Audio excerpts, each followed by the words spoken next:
Olá, graça e paz, tudo bem com vocês? Espero que sim, beleza? Jean Ferrari falando aqui e vamos dar continuidade sobre escatologia, tá? Esse é o segundo vídeo, embora hoje eu vá falar sobre reino dos céus, tá bom? Se não viu o primeiro vídeo, é importante que veja, porque esse assunto é bem complexo, a maioria das pessoas se embola. Na teologia, eu tô falando de faculdade, né?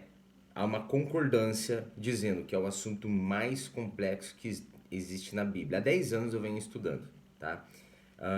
Então a gente tem que desmistificar algumas coisas, desembolar algumas coisas, tá bom? E eu acho muito importante a gente começar a falar sobre reino para a gente compreender, tá? Algumas coisas que há algum tipo de separação, tá bom? Se não viu o vídeo passado, novamente eu falo, veja, eu vou tentar colocar aqui no card, tá bom? Vai aparecer em algum lugar aqui na tela agora. E, bom, geralmente a ênfase do texto apresentado por qualquer sermão escatológico vai falar sobre Mateus 24, tá? Nos outros evangelhos também tem, tá? Tem Lucas 21, Marcos 13, tá bom? Vamos continuar então em Mateus, tá? Mateus 24, então, vai falar sobre o sermão escatológico, né? O sermão profético em algumas traduções da Bíblia, ou aquele cabeçalho que tem. A minha não tem, a minha é King James e ela é no seco, não tem comentário, não tem cabeçalho, não tem nada. Ela é bem limpa, bem clean, né? Bom, então Mateus 24 ele fala sobre o sermão profético e o Mateus 25 ele vai começar a falar sobre o reino dos céus, tá? Ele vai começar a derramar parábolas, ele vai dar um banho de imersão, como a palavra tá na moda, né? Imersão. Tá? Vamos lá.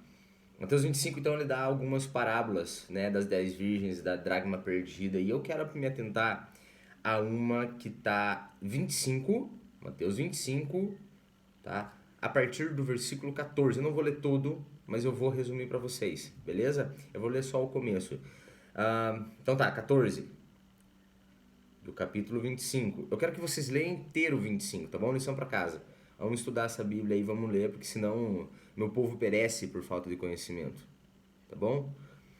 Porque o reino dos céus, ou o reino do céu, é como um homem que, ao viajar para uma terra distante, chamou os seus próprios servos. Olha, esse homem tinha servo, ou seja, ele era um senhor, tá bom? Vamos chamar esse homem de senhor. E entregou-lhe os seus bens. A um ele deu 5 talentos e agora eu vou continuar, tá bom? Eu vou colocar a minha linguagem aqui para tentar falar com as pessoas que eu conheço, que eu sei que assistem esse vídeo, tá bom? Então temos ali 3 tipos de servos, né? Um ele deu um pouco mais de talento, o outro ele deu talentos e o outro ele deu pouquinho talento, tá bom? Esse que ele deu muito talento, ele multiplicou, dobrou. O segundo também, que ele tinha um pouco de talento, ele multiplicou. Agora o que tinha bem pouquinho não multiplicou, ele simplesmente enterrou para não perder esse talento, tá bom? Alguns vão dizer que esses talentos são dons, alguns vão dizer que esses talentos são talentos como cantar, louvar, como pregar. Alguns chamam a pregação o dom da palavra, e isso eu não. Eu acho que se você treinar, você praticar, você estudar exegese, hermenêutica, homilética, você vai conseguir pregar, você vai conseguir palestrar. Existem tantos palestrantes e eu não acho que seja um dom. Alguns falam, Jean, você tem dom na palavra. Não, não tenho dom na palavra. É que eu falo muito, eu ligo a câmera e começo a falar. Eu falo com pessoas, no meu trabalho eu tô falando de Deus, então eu pareço uma metralhadora falando. E isso vai fazer o quê? É treinável. A dicção melhora, a oratória melhora, né? Como ler, se você lê bastante, você tem a prática de ler, você vai começar a ler bastante, ler bem, né? Às vezes você vai precisar de um óculos, enfim, são ferramentas, né? Acontece que, no final, eu acho que é lá no 30, deixa eu voltar para a palavra.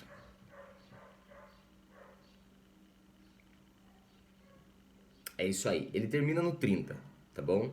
Mas vamos pegar aqui, ó. Esse senhor, ele tinha ido para uma outra terra.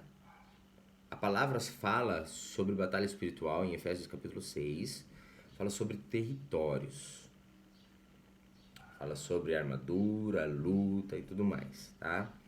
Ele foi conquistar território, tá? O reino dos céus, ele tem isso, ele tende a expandir, sendo conquista territorial, tá bom? Primeiro selo no Apocalipse, você vai ver um cavaleiro branco que saiu vencendo para vencer, tá bom? Indiferente da qual a tua interpretação, se ele é Cristo, se ele é anticristo, se ele é o evangelho, indiferente, ele tá conquista territorial, tá? E de pregai, né, na Judéia, até os confins da terra, né? Ele tá falando de território, tá falando de expansão. E é isso que esse Senhor foi fazer. Quem que é o Senhor, gente? O Senhor Jesus, Senhor, né? Servos, eu, você, o próximo, a Maria lá que morreu, que foi mãe de Jesus, todos os discípulos, agora chegou a nossa vez, tá bom? É com nós que ele tá falando, não é com o próximo. E esse vídeo que tá assistindo esse vídeo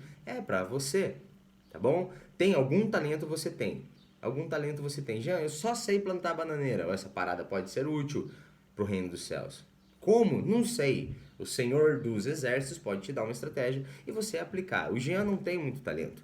O Jean não tem dom. Você tem que ver o Jean cantando. Que horrível! Que horrível! Uma hora eu vou pegar o meu violão e eu vou trazer aqui, eu vou cantar, você vai ver. Não, pera aí.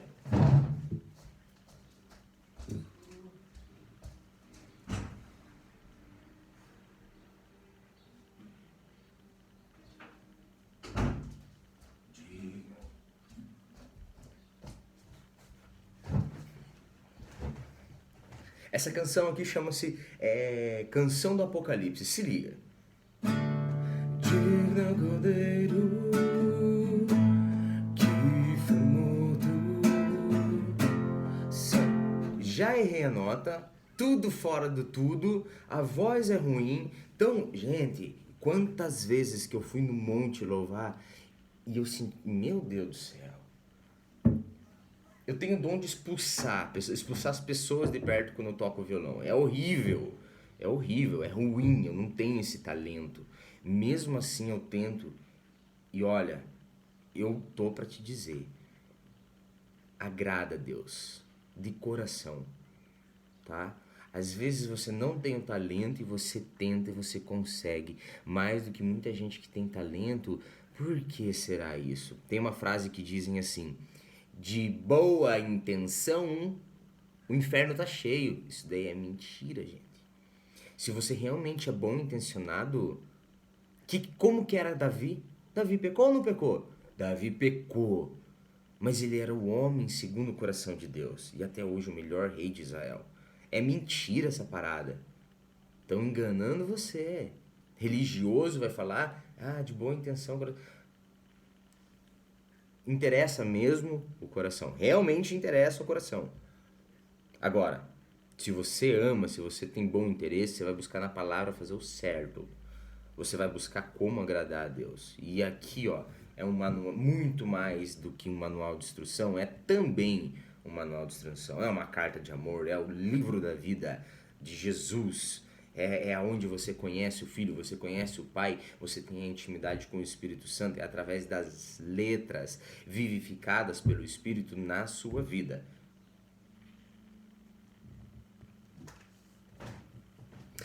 Esse Senhor volta, e esse Senhor pede conta dos talentos que foram deixados nas mãos dos servos. Os servos só precisavam trabalhar. O último que foi dado pouco, foi o único cara que não multiplicou, porque ele enterrou. E o Senhor pegou e falou assim para ele: por que você pelo menos não deixou na mão de alguém que sabe administrar? Por que você não deixou pelo menos no banco, é o que fala aqui, né? No banco, que os juros do empréstimo ali, da poupança que seja, eu já poderia recolher a mais. Por que você não fez isso? Em outras palavras, eu vou traduzir para vocês. Todos esses caras aqui são salvos. Eles creram no Senhor, eles já eram servos do Senhor, eles já eram do Senhor. Eles eram escravos do Senhor. E escravos aqui não é uma palavra ruim, como eu vejo um monte de gente falando, a Bíblia apoia escravidão. Cara, leia a Bíblia inteira, não leia partes e não saia comendo lixo que os outros defecam pra você. Coma comida fresca, ou seja, abra a Bíblia e vai ler ela inteira. Em alguns momentos você vai ver algumas coisas que, se você tirar do contexto, é um absurdo. Mas se você contextualizar de capa a capa, de capa a capa. Aí você vai ver, puxa, faz sentido. Aí a conta fecha. Porque se você isolar e falar que ursas comeram crianças porque um profeta foi lá e profetizou e amaldiçoou essas 42 crianças porque elas chamaram ele de careca, você vai se espantar e você vai achar, nossa, não é. Deus é mau. Não, isso é profético. 40 é um número que você vai ver presente na Bíblia inteira. Jesus, 40 dias no deserto. Elias, 40 dias no deserto. O povo de Israel que saiu do Egito e estava indo para Canaã, era para ser 40 dias no deserto. Ficaram 40 sempre vai estar presente. 40. E o 2, Jean? Sim, o 2 também. O 2 significa obra, ou depende do contexto, vai significar outra coisa. Ação conjunta entre o homem e o Senhor, entre a carcaça do ser humano e a ação do Espírito Santo, entre o vaso e o oleiro. O número 2 é isso. E o que quer dizer aquilo, Jean? Quer dizer que duas nações iriam vir para cima. O que quer dizer o urso? O animal. O animal é reino, animal é nação, tá? Que vai vir para cima e castigar aquelas pessoas. Por quê? Porque elas, na época da preparação, 40, fizeram da obra ruim, maus, zombaria e adultério, estava tudo errado, e assim você vai ver pela Bíblia inteira. É uma forma tipológica de descrever algo. Você vai ver que aquilo ali não tem contexto, que do nada. Então, Eliseu tava indo para um lugar, saiu um monte de criança, cara, 42 crianças falando, calvo, não sei o que, e ele pega e fala, amaldiçoa, e as ursas vêm. Gente, para quem não sabe o que eu tô falando, é um dos argumentos mais usados pelo ateísmo. Só que passa vergonha. Por quê? Porque está escrito na letra, mas não entende a linguagem profética. Para quem não conhece, não sabe que eu estou falando de linguagem profética, que é símbolo, que é tipo, que é... Veja um vídeo que tem aqui no canal, vou tentar jogar no card em algum lugar aqui, tá bom? Que fala sobre linguagem profética. E esse vídeo é longo, esse que eu estou gravando agora, tá? Não tenho problema mais com isso. Se você quer aprender, a gente vai ficar um bom tempo aqui. Tá? Nem que seja 40 minutos. Vai ficar aí. Em outras passagens, se a gente pegar Isaías está andando, tá na moral, assim, de repente ele começa a falar, sem contexto nenhum, e a virgem dará a luz. E de repente ele tá falando do Messias, ele tá falando de Maria tendo Jesus. Só que ele fala, e o seu filho chamará Emanuel. Chamou Emanuel? Não chamou Emanuel, mas a palavra Emanuel significa Deus conosco.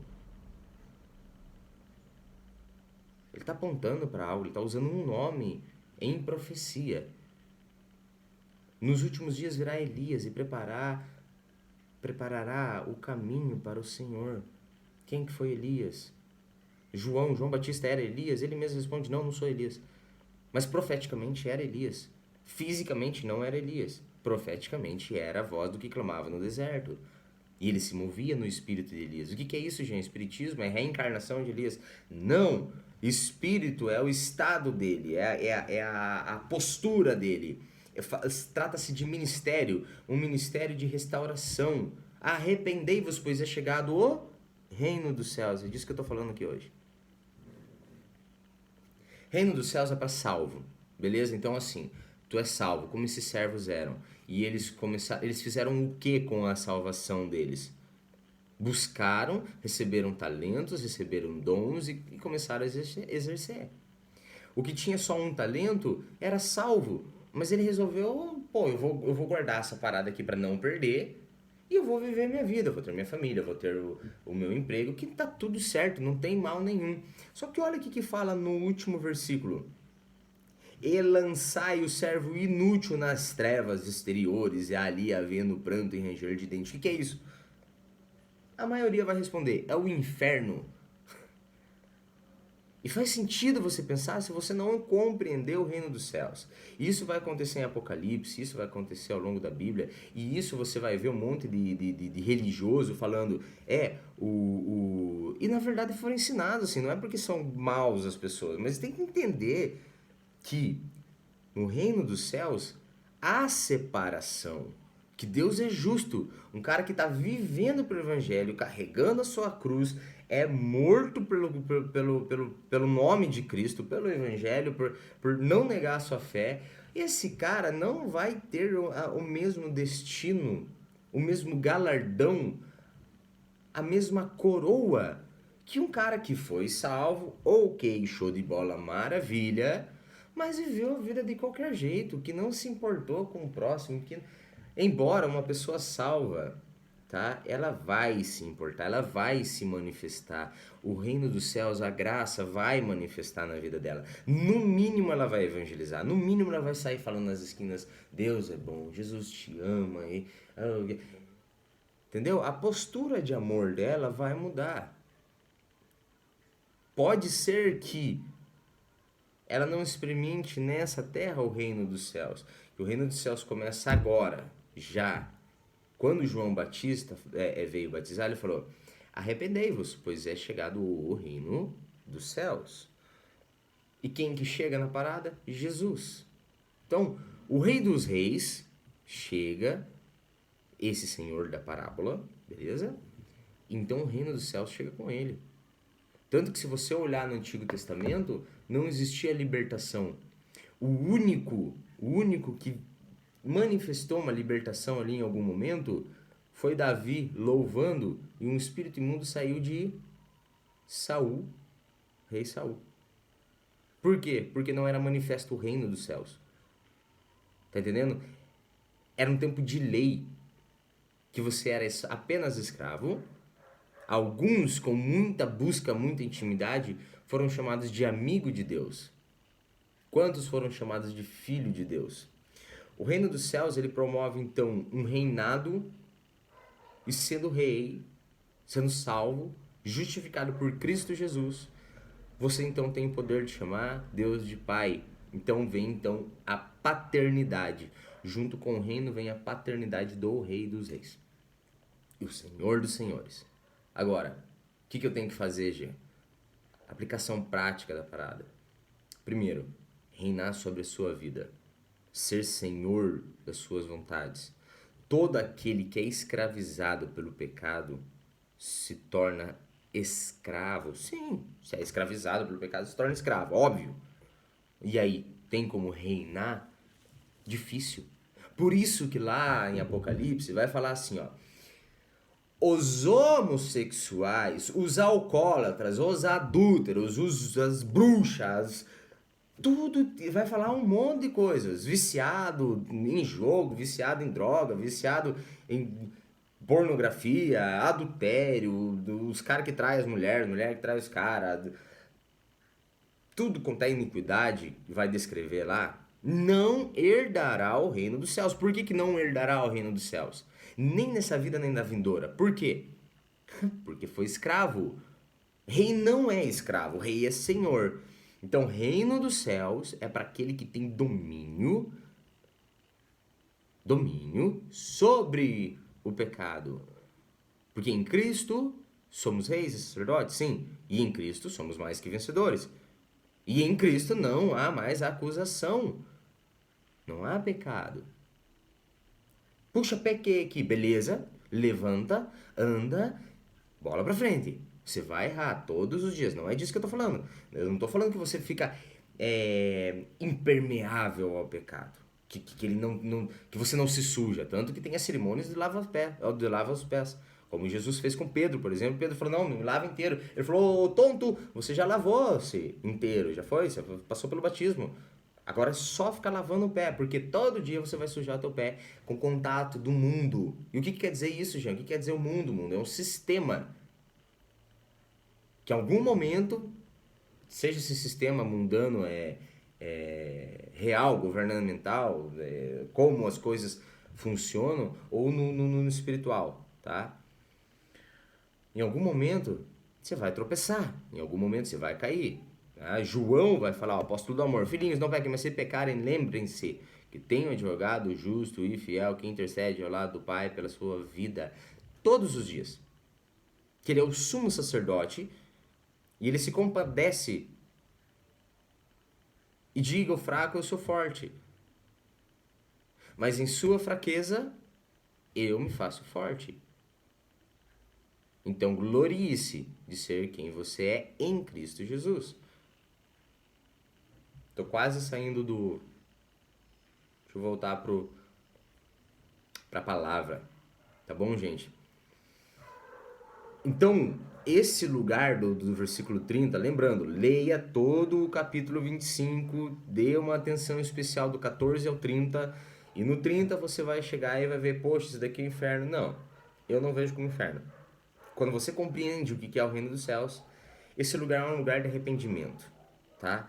Então você veja, lançai o servo nas trevas exteriores, exteriores é para fora da cidade, é no mundo, tá bom? A gente vai falar sobre isso. Por que eu tô falando tanto sobre o reino antes de falar sobre o Apocalipse propriamente dito?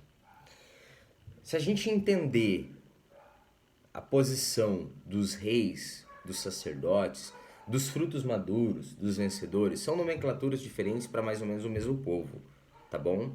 Você não vai ficar discutindo sobre em que momento que é o arrebatamento, embora eu vou falar disso, tá? Possivelmente vai ser o próximo vídeo.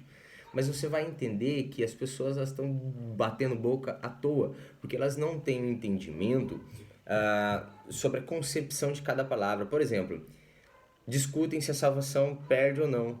Que coisa boba. Boba se discutir. Primeiro, salvação tem 3 níveis: corpo, alma e espírito. A luta do espírito é para salvar a tua alma. Quando você aceitou Jesus, você já foi salvo no espírito. O que ele tinha perdido, Adão, lá no Éden. Então Jesus já te salvou. Todo aquele que crê em mim será salvo. Quer uma outra palavra, salvação, que vai falar do corpo? Chega uma mulher enferma para Jesus, Jesus fala: tem de bom ânimo, a tua fé te salvou. A preocupação dela era física. E Jesus falou: não esquenta a cabeça, você já está salva. A palavra salva vem da mesma de curada, ou seja, você está curada, você está salva da enfermidade e do pecado. Tá? Eu já estou juntando duas partes, que eu estou misturando as coisas, tá bom? Fala da mesma coisa, mas em uma passagem ele fala do pecado, a outra passagem ele fala apenas da fé que salvou, que curou o físico, o corpo da pessoa. Então ela salva do pecado, da consequência dele na carne. Então salvou o corpo do pecado, da enfermidade, mas o corpo não se salva para a eternidade. Tá bom? Então, quando fala salvação, é no espírito e na alma. Tá bom? Pode perder a salvação, gente? Responde essa para nós. Só tem uma coisa, não tem pecado que faz você perder a salvação, ok? Por isso que eu falo, capacete da salvação. Já tenho vídeos falando sobre isso. Só tem um pecado que faz você perder a salvação. Na verdade, não tem pecado que faz você perder a salvação. Só tem uma situação que pode ser que tenha base para pegar e falar, olha, vai perder a salvação. A salvação ela é condicionada então ao quê? A fé. Jesus fala, todo aquele que crê em mim será salvo. Bom, então tem que crer nele e ser salvo, ok? A apostasia da fé, se eu não me engano isso está em Timóteo, 1 Timóteo, vai falar que alguns se apostataram da fé, se afastaram da fé. A fé morreu. Então ele precisa reconciliar com Cristo, ele precisa voltar. Embora, se não me engano, em Pedro vai falar que é impossível para quem experimentou o poder de Deus, né, e negou, que isso é como se tivesse crucificado ele novamente. Mas eu tô para te dizer que é praticamente impossível perder a salvação, a não ser que você realmente perca a sua fé. Você tenha uma fé contrária, uma convicção de que não existe, de que não sei o que, tá bom? Aí tu perdeu a tua salvação. Aí você reviu o conceito e, cara, se a ação do Espírito Santo ainda tá em você, você não blasfemou contra ele, é possível voltar, né? A fé fala que não, porque a Bíblia fala que não em algum momento, né? Mas a gente tem que ver certinho esse contexto, tá bom? Então fica tranquilo, a tua salvação está contigo, é por Cristo Jesus, não é pela a obra do homem, é dom de Deus, porque o homem não se glorie, tá bom? A gente está falando sobre reino. Então, se você é salvo, você não vai sofrer o dano da segunda morte, lago de fogo e enxofre. Tô falando um monte de coisas, vocês vão entender quando eu falar sobre o Apocalipse propriamente dito. Eu acredito que o próximo vídeo vai ser sobre arrebatamento. Vamos falar alguma coisa sobre tribulação e o momento ou os momentos do arrebatamento, tá bom? Vai ser agora, a partir de agora, gente, é vídeo de 20 e poucos minutos, 30 minutos, sem dó. Talvez eu nem edite. Esse vídeo aí que eu tô gravando eu nem vou editar, tá bom? Vai no seco, sem corte. Eu orei um pouco e senti que eu devia gravar e as palavras já estavam mais ou menos aqui. Eu espero que vocês tenham compreendido um pouquinho no vídeo passado sobre escatologia, sobre a importância dela, esse vídeo sobre o reino dos céus, tá bom? Que você é salvo, mas o que você está fazendo com a sua salvação? Que você tem talentos, e o que você está fazendo com esses talentos? O que adianta o homem ganhar o mundo inteiro e perder a sua?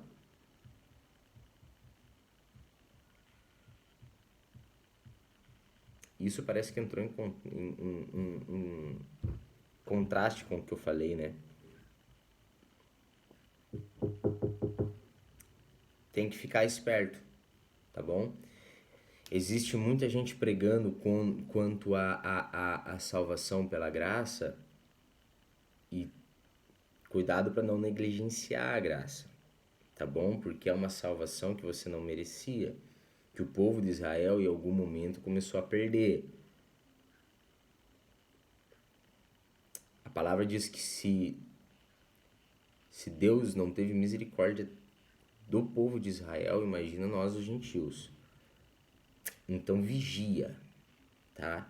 Porque se a salvação tiver, isso daqui não estava no script, tá? Daqui foi me dado um toque aqui agora.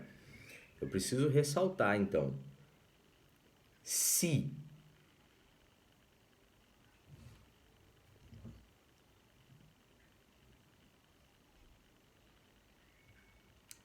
tiverem razão que a salvação se perde, vigia dobrado. De qualquer forma, tá? O mandamento é amar a Deus sobre todas as coisas. Quer amar Ele? Busca-o na palavra, busca na oração, busca compreender. Porque não adianta nada você tá falando contra a palavra dele, defendendo algumas pessoas que estão no erro, defendendo o erro delas e falando que é amor. Porque acima do amor ao próximo é amor a Deus e confirmado, contextualizado, embasado na palavra dele, você vai poder falar alguma coisa em amor pro próximo. Senão você vai estar patrocinando algo que não tem nada a ver com amor, que tem a ver com flagelo. Você vai estar ajudando a empurrar essas pessoas para ira, lascívia, depravação, bebedice, adultério, além de não herdar o reino dos céus, por essas coisas vem a ira de Deus. Então presta atenção no que você está defendendo aí na internet, que posição que você está tomando, que você pode se encontrar lutando contra o próprio Deus e a sua palavra. Esse já era para ter acabado o vídeo faz uns 4 minutos, tá? Esse momento eu estou sentindo um peso de uma palavra que eu chamo de machado. Presta muita atenção. Depois eu vou fazer um corte nesse vídeo, eu vou jogar essa parte. Cuidado com quem você está defendendo, ou pior, o que você está defendendo na internet. Como você está se posicionando. Falando a favor de aborto, ou seja, lutando contra a vida, falando em favor de adultério, dizendo que pode casar todo mundo com todo mundo, ter mais de uma mulher, relacionamento extraconjugal, porque o importante é ser feliz. Larga de ser doido, isso daí é coisa de lunático. Isso é coisa de lunático. Dizer que pornografia é válvula de escape, não, gente. Não é válvula de escape. Isso daí é pecado, isso daí é teia de aranha. Isso daí é um abismo que vai puxar para outro. Dizer que beber é para aliviar no seu... Gente, E tem uns que usam base bíblica ainda pra falar algumas coisas. Vá ler direito, se informe, conhece a Deus. Nesse momento do vídeo não deve ter mais ninguém vendo o vídeo, né? Então, vamos embora. Agora, se tem alguém vendo o vídeo, possivelmente Deus está falando, não está concordando. Então, por favor, compartilhe isso daí, gente. Ajuda, ajuda. Se você ainda tem temor ao Senhor, tem respeito às palavras dele descritas na Bíblia, compartilhe esse vídeo cara, se posicione. É tempo de reis e sacerdotes de lutarem pelo reino, de manifestarem o reino, não retroceder. A palavra diz assim, ó, que as portas do inferno não prevalecerão contra a igreja. O que a igreja está fazendo, gente? Vai para cima, tá? Se posiciona, não retroceda. Não se importe com o que vão pensar, com que... você tem que morrer para Cristo. A palavra diz assim, ó, aquele que quiser vir após mim, negue-se a si mesmo, pegue sua cruz e siga. E cruz é sinal de morte, gente. Só que no final da jornada, tu vai trocar por uma cruz, por uma coroa. Cruz pela coroa. Amém? E aí que tá.